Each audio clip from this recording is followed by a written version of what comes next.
Subscribe now and press the bell icon. Never miss an update.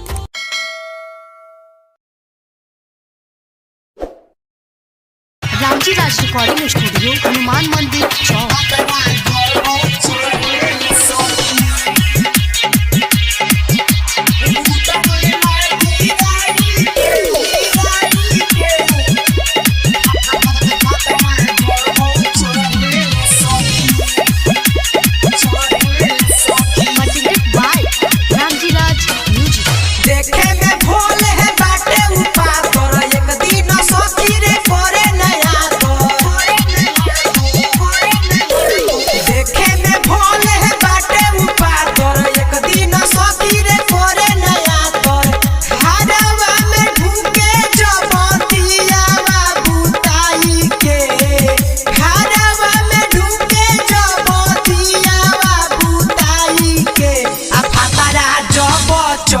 सखी उतरे लागी राई के भातरा जब चढ़े सखी उतरे लागी राई के भातरा जब चढ़े सखी साजन राजा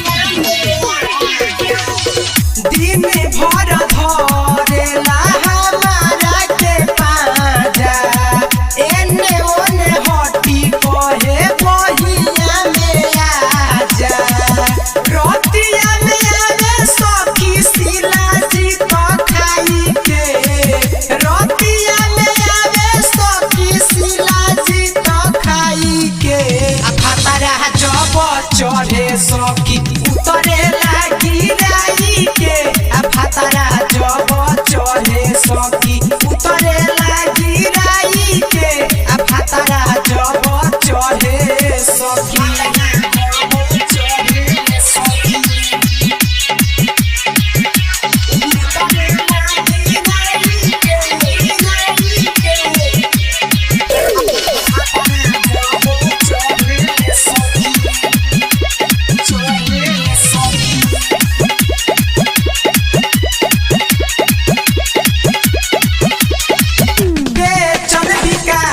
सखी पूछे नहीं पील रे छोड़ दे लहंगा के कोई के गिल रे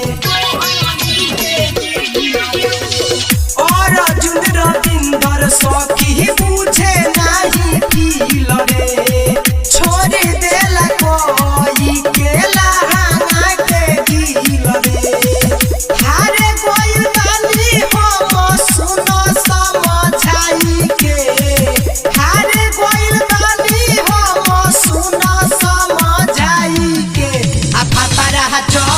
चढ़े सखी उतरे लागी राई के भातरा जब चढ़े सखी उतरे लागी राई के भातरा जब चढ़े सखी। रामजी राज रिकॉर्डिंग स्टूडियो, हनुमान मंदिर, चौक।